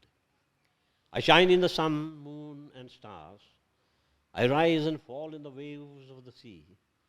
I run and dance in the flow of the stream. I roar and crash in the thunders of the sky. I flash in the lightning and blaze in the fire. I fill the air and dwell in silent space. I glow in the twilight and sleep in the darkness of the night. I am the life that animates all things. I am the truth that abides in all things. I am the Supreme One, and there is none but I. So ಇದನ್ನು expand ಮಾಡಿ ಹೋದಾಗ ಇದು ಈ ರೀತಿ. So ಇದರಲ್ಲಿ ಯಾವ್ದು ಬೇಕಾದರೂ ಕಲಿಬೇಕು, ಸ್ವಲ್ಪ ಕಷ್ಟಪಡಬೇಕು. ಸೊ ಭಗವದ್ಗೀತೆ ಓದಿ ಅಂತ ಹೇಳ್ತೀರಾ? ಭಗವದ್ಗೀತೆ ಇಂಥದ್ದು ಸುಭಾಷಿತಗಳು ಅದು ಸಂಸ್ಕೃತದಲ್ಲಿವೆ, ಕನ್ನಡದಲ್ಲಿವೆ. ಅದು ಒಂದೆರಡು ಕಲಿತ್ರೆ ಆಮೇಲೆ ದೇವರ ಹಾಗೆ ಹತ್ತಿರ ಆಗೋ ದಾರಿಗಳು ಯಾವುದು ಅಂದರೆ ಭಕ್ತಿ, ಜ್ಞಾನ, ವೈರಾಗ್ಯ ಅನ್ನೋದು ಇಂಥವುಗಳನ್ನೆಲ್ಲ. ಆ್ಯಂಡ್ ಸರ್, ಈಗ ಥಿಯೇಟರಲ್ಲಿ ನಿಮ್ಮ ಸಿನಿಮಾಗಳನ್ನು ನಾವು ನೋಡಿದ್ದೀವಿ. ಈಗ ರಿಲೀಸ್ ಕಲ್ಚರ್ ಅಂತ ನಡೀತಾ ಇದೆ. ಹಳೆ ಸಿನಿಮಾಗಳನ್ನು ಮತ್ತೆ ರಿಲೀಸ್ ಮಾಡೋದು. ಆ ಥರ ಸಿನಿಮಾನ ನೀವು ಯಾವುದಾದ್ರೂ ತೆರೆ ಮೇಲೆ ನೋಡಬೇಕು ಅಂತ ಆಸೆ ಪಡುವಂತಹ ಸಿನಿಮಾ ಯಾವುದಾದ್ರೂ ಇದೆಯಾ ಸರ್? ಇದನ್ನು ನಾನು ದೊಡ್ಡ ತೆರೆ ಮೇಲೆ ನೋಡಬೇಕು ಅಂತ ಒಂದು ಆಸೆ. ನೋಡೋಕ್ಕಾಗಲಿಲ್ಲ ನಾನು ಚಿಕ್ಕ ವಯಸ್ಸಲ್ಲಿ ಇರಬೇಕಾದ್ರೆ, ಬಟ್ ಈಗ ನೋಡಬೇಕು ಅಂತ ಆಸೆ ಪಡ್ತೀನಿ. ಎಲ್ಲಿ ನೋಡೋದು? ಥಿಯೇಟರಲ್ಲಿ ಈಗ ರಿಲೀಸ್ ನಡೀತಾ ಇದೆ. ಹಳೆ ಸಿನಿಮಾಗಳನ್ನು ರಿಲೀಸ್ ಮಾಡ್ತಾ ಇದ್ದೀವಿ ನಾವು. ನನಗೆ ಬೇಕಾದ ಸಿನಿಮಾಗಳು ಯಾವುದು ಬಂದಿಲ್ಲ. ಯಾವ್ದಾದ್ರು ಅನೇಕ ಸಿನಿಮಾಗಳನ್ನು ನಾನು ಯಾವುದು ನಮ್ಮ OTTಯಲ್ಲಿವೆ. ಕರೆಕ್ಟ್. ಕೊರೋನಾ ಕಾಲ ಎಷ್ಟೋ ಸಿನಿಮಾಗಳಲ್ಲಿ ಹೋದಾಗ ಏನಾಗ್ತದೆ, ಏನೋ ಬಂದು ಹೋಗ್ತದೆ. ಆದರೆ ಏನು ಹೇಳಿದ್ರು ಅಂದರೆ ಭಾಳ ಇಂಪಾರ್ಟೆಂಟ್ ಅದು. ಹೌದು, ನನಗೂ ಸರಿಯಾಗಿ ಕೇಳಿಸ್ಲಿಲ್ಲ, ನಿನ್ನ ಕೇಳಿಸ್ಕೊಂಡ ಇಲ್ಲ ಅಂತಾರೆ. ಹಾಗೆ ಹೋಯ್ತು. ಈಗ ಅದನ್ನು ನೋಡಬೇಕಾದ್ರೆ ಮತ್ತೊಂದು ಶೋ ಕೂತ್ಕೋಬೇಕು. ಅದು OTT ಎಲ್ಲ ಏನಾಯ್ತು ಅಂತ ಬಂದಾಗ ಅದನ್ನು ಸ್ಟಾಪ್ ಮಾಡಿ ಮತ್ತೆ ಬ್ಯಾಕ್ ಹೋಗಿ ಹಿಂದಕ್ಕೆ ಹೋಗಿ ಮತ್ತೆ OTTಯಲ್ಲೇ ನೋಡ್ಬಿಡ್ತೀರ ಅದನ್ನು. ಹಾಗೆ ಓಕೆ. ಬಟ್ ಒಳ್ಳೆ ಫಿಲ್ಮ್ ಬಂದರೆ, ಈಗ ಒಳ್ಳೆ ಫಿಲ್ಮು ಅಥವಾ ಮಾಡಿದರೆ ನನ್ನ ಸ್ನೇಹಿತರು ಅಥವಾ ಕೆಲವರು ಹೇಳ್ತಾರೆ, ಥಿಯೇಟ್ರಲ್ಲಿ ನೋಡ್ತೀರಾ ಇಲ್ಲ ಬರ್ತೀವಪ್ಪ ಥಿಯೇಟ್ರಲ್ಲಿ ನೀವು ಇಟ್ಟರೆ ಶೋ ಅಂತ. ಹಾಗೇನು ಥಿಯೇಟ್ರಿಗೆ ಹೋಗಬಾರ್ದು, OTTಯಲ್ಲಿ ನೋಡಬೇಕು ಅಂತ ಹಠ ಇಲ್ಲ. ಒಂದು ವೇಳೆ ಇಲ್ಲಿ ಬರಲಿಲ್ಲಪ್ಪ ಥಿಯೇಟ್ರಲ್ಲಿ, ಈಗ ಅನೇಕ ಸಲ ಈಗ ನಾನು ನಟಿಸಿದ ಚಿತ್ರಗಳೇ ಆವಾಗ ಏನಾಗ್ತದೆ, ಈಗ ಬೆಂಗಳೂರಿನಂತ ಮೊದಲು ಕೂಡ ಬೆಂಗಳೂರಲ್ಲೂ ಕೂಡ ಒಂದೇ ಥಿಯೇಟ್ರಲ್ಲಿ ರಿಲೀಸ್ ಆಗೋದು. ಒಂದೇ ಥಿಯೇಟರು ಹಿಂದೆ 70ರ ದಶಕದಲ್ಲಿ. ಸೊ ಆಗಲೂ ಕೂಡ ಎಲ್ಲ ಆವಾಗ ಹೆಚ್ಚು ಪ್ರಿಂಟ್ ತಗೊಳ್ಳೋದೇ ಖರ್ಚು. ಆವಾಗ ಒಂದು 12 ಪ್ರಿಂಟ್ ತೆಗೋತಿದ್ರು. ಅದು ಒಂದು ವಾರ ನಡೀತು ಅಂತಂದರೆ ಇನ್ನೂ ಹೆಚ್ಚು ಪ್ರಿಂಟ್ಸ್ ಆರ್ಡರ್ ಮಾಡಿ 12 ಇನ್ನೊಂದು 12 ಆ ರೀತಿ ಬೆಳೆಸ್ತಿದ್ರು. ಆಮೇಲೆ ಹೆಚ್ಚು ಪ್ರದರ್ಶನಗಳು ಹಾಗೆ. ಸೊ ಬೆಂಗಳೂರಲ್ಲಿ ಸೊ ನನ್ನ ಚಿತ್ರ ಕೂಡ ಬಂದೆ. ಅದಕ್ಕೂ ಅದು ನಮ್ಮ ಕೆಂಪೇಗೌಡ ಮೆಜೆಸ್ಟಿಕ್ KG ರೋಡ್ ಅಂತ, ಅಲ್ಲೇ ಕನ್ನಡ ಚಿತ್ರಗಳು ಎಲ್ಲರೂ ಕನ್ನಡ ಚಿತ್ರ ಅಲ್ಲಿ ಪ್ರದರ್ಶನ ಆಗುತ್ತೆ. ನಮಗೆ ಥಿಯೇಟರ್ ಸಿಗಲಿಲ್ಲ. JC ರೋಡಲ್ಲೋ ಎಲ್ಲೋ ಹಾಕಿದ್ರು. ಹಾಗೆ ಬೇರೆ ಬೇರೆ ಊರುಗಳಲ್ಲಿ ಆ ಚಿತ್ರ ಒಂದು ಚಿತ್ರದಲ್ಲಿ ಆಗ್ತವೆ ಈಗಲೂ ಕೂಡ ಅಂದ್ಕೊಂಡಿದ್ದೀನಿ. ಆದರೆ ಒಂದೊಂದು ಸಲ ಅವರವರ ಜೀವನದ ಕ್ರಮದಲ್ಲಿ ಒಂದು ಸಿನಿಮಾ ಮಿಸ್ ಆಯ್ತಪ್ಪ ಜನಕ್ಕೆ. ಚಿತ್ರದುರ್ಗ ಅನ್ನಿ, ದಾವಣಗೆರೆ ಅನ್ನಿ, ಹುಬ್ಬಳ್ಳಿ, ಬೆಳಗಾವಿ ಅನ್ನಿ, ಧಾರವಾಡ ಅನ್ನಿ, ಅಥವಾ ಇಲ್ಲಿ ಮೈಸೂರು ಅನ್ನಿ, ಯಾರೋ ಒಂದು ಕುಟುಂಬಕ್ಕೆ ಮಿಸ್ ಆಯಿತು. ಅದು ಮಿಸ್ಸೇ ಆಗೋಯ್ತು. ಹೌದು. ಇನ್ನು ಎಲ್ಲಿ ನೋಡ್ತಿದ್ರು ಅವರು ಹಾಗೆ. ಸೊ ಅಂಥ ಚಿತ್ರಗಳು ಕೂಡ ನಂದು ಅನೇಕ ಜನ ಮಿಸ್ ಮಾಡಿದ್ದಾರೆ, ಕೇಳಿದ್ದಾರೆ, ಓದಿದ್ದಾರೆ ಅದ್ರ ಬಗ್ಗೆ, ಬಟ್ ನೋಡಿಲ್ಲ. ಆದರೆ ಈ OTT ಸಿಸ್ಟಮ್ ಬಂದಾಗ ಆ ಹಳೆ ಚಿತ್ರಗಳನ್ನು ನೋಡಿ ಎಷ್ಟು ಹೊಸ ಅಭಿಮಾನಿಗಳನ್ನು ಮಕ್ಕಳು ಕೂಡ ಅವರು ಹುಟ್ಟೇ ಇಲ್ಲ. ನಾರದ ವಿಜಯ ಮಾಡಿದಾಗ ಹೌದು ಅಥವಾ ಗೌರಿ ಗಣೇಶ ಮಾಡಿದಾಗ ಹೌದು ಅಥವಾ ಗೋಧಿ ಬಣ್ಣ ಮಾಡಿದಾಗ ಅವರೆಲ್ಲ ಗೊತ್ತಿಲ್ಲ ಅದು. ಅವರು ಅನೇಕರು ಈಗ ನೋಡಿದ ಮೇಲೆ ಹಾಗಾಗಿ ನಾನೇ ಹೇಳಬಾರ್ದು ಆದರೆ ಹೇಳ್ತೀನಿ. ಹಾಗಾಗಿ ನಾನು ನೋಡ್ತೀನಿ ಸಡನ್ನಾಗಿ ಏನಿದು ನೋಡಿದರೆ ಎಲ್ಲ ನನ್ನ ಜೊತೆ ನನ್ನ ವಯಸ್ಕರೆಲ್ಲ ನೋಡಿದ್ದಾರೆ ಹೆಚ್ಚು ಕಡಿಮೆ. ಅವರ ನಂತರದ ಪೀಳಿಗೆ. ಸೊ ಹಾಗಾಗಿ ಒಂದು 3-4 ಪೀಳಿಗೆಯವರು ನನ್ನ ಚಿತ್ರಗಳನ್ನು ನೋಡಿದ್ರಲ್ಲೇ ನೀವು ಹೇಳಿದ ಈ ಪ್ರಶಸ್ತಿ ಬಂದಿದೆ. ಹೌದು ಸರ್. ನೋಡಿ ಇಷ್ಟಪಟ್ಟಿದ್ದೀವಿ ನಿಮ್ಮನ್ನು. We love you sir, we love you. Thank you for entertaining us for so many decades. And last question, ಇದು ನನ್ನ ಪರ್ಸ್ನಲ್ ಕ್ವೆಶ್ಚನ್ ಸರ್. ಮಿಂಚಿನ ಓಟ ಅಂತ ನನ್ನ ಲೈಫಲ್ಲಿ ಒಂದು ಫೇಸ್ ಇತ್ತು, ಅನಂತ್ ನಾಗ್ ಅವರ ಮೂವೀಸ್ ನೋಡಬೇಕು ಅಂತ. ಸೊ ನಾನು ಎಲ್ಲ ಮೂವೀಸು ನೋಡಿದ್ದೀನಿ ನಿಮ್ಮದು. ಮಿಂಚಿನ ಓಟ ಸಿನಿಮಾದಲ್ಲಿ ಒಂದು ಬಿಯರ್ಡ್ ಲುಕ್ಕಲ್ಲಿ ಬರ್ತೀರಾ ನೀವು, ಆ ಒಂದು ಸಿನಿಮಾದಲ್ಲಿ ಮಾತ್ರನೇ. ಅದನ್ನು ಕಂಟಿನ್ಯೂ ಮಾಡಲಿಲ್ಲ ನೀವು ಆಮೇಲೆ. ಸೊ ಎನಿ ರೀಸನ್ ಸರ್, ನಿಮಗೆ ನೀವು ವಿತ್ ಬಿಯರ್ಡ್ ಇಷ್ಟ ಆಗ್ತೀರಾ, ವಿತೌಟ್ ಬಿಯರ್ಡ್ ಇಷ್ಟ ಆಗ್ತೀರಾ, ಹೇಗೆ? ಏನೋ ಒಂದು ವರ್ಡ್ ಮಿಸ್ ಮಾಡ್ತಿದ್ದೀರಿ ನೀವು ನಿಮ್ಮ ಪ್ರಶ್ನೆಯಲ್ಲಿ. ನಾನು ಬರೆದಿತ್ತು ಇದು ಮಿಂಚಿನ ಓಟದಲ್ಲಿ ಏನು ಯಾವ ವರ್ಡ್ ಮಿಸ್ ಆಗಿದೆ ನಿಮ್ಮ ಪ್ರಶ್ನೆಯಲ್ಲಿ? ನಿಮ್ಮನ್ನು ನೀವು ಯಾವ ರೀತಿ ಇಷ್ಟಪಡ್ತೀರಾ ಅಂತ. ಯಾವ ಲುಕ್ ಇತ್ತು ಅದರಲ್ಲಿ? ವಿತ್ ಬಿಯರ್ಡ್ ಅಂದ್ರೆ ಏನು? Rugged look. ಹೌದು ಸರ್. ರಗ್ಗಡ್ ಲುಕ್ ಗಡ್ಡದಲ್ಲಿಲ್ಲ, ಮೀಸೆಯಲ್ಲಿಲ್ಲ, ತಲೆ ಕೂದಲಿನಲ್ಲಿಲ್ಲ. ಅದು ಇರೋದು ನಟನೆಯಲ್ಲಿ. Beautiful sir, beautiful. Thank you so much sir. And ನಮ್ಮನ್ನು ಇಷ್ಟು ವರ್ಷಗಳ ಕಾಲ ಎಂಟರ್ಟೈನ್ ಮಾಡ್ತಾ ಇರೋದಕ್ಕೆ thank you so much. And ಹೀಗೆ ಯಾವಾಗಲೂ ಖುಷಿಯಾಗಿರಿ ನೀವು ಅಂತ ನಮ್ಮ ಕಡೆಯಿಂದ ನಾವು ವಿಶ್ ಮಾಡ್ತೀವಿ sir. And we are done with the interview. And thank you so much ಈ ಇಂಟರ್ವ್ಯೂನ ಮಾಡೋದಕ್ಕೆ ಒಪ್ಕೊಂಡಿದ್ದಕ್ಕೆ. ಆ್ಯಂಡ್ ಗಾಯತ್ರಿ ಮ್ಯಾಮ್ಗೂ ಕೂಡ thank you so much for coordinating so much. Thank you ma'am. Thank you sir. Thank you. We are honoured. We are really honoured. Thank you.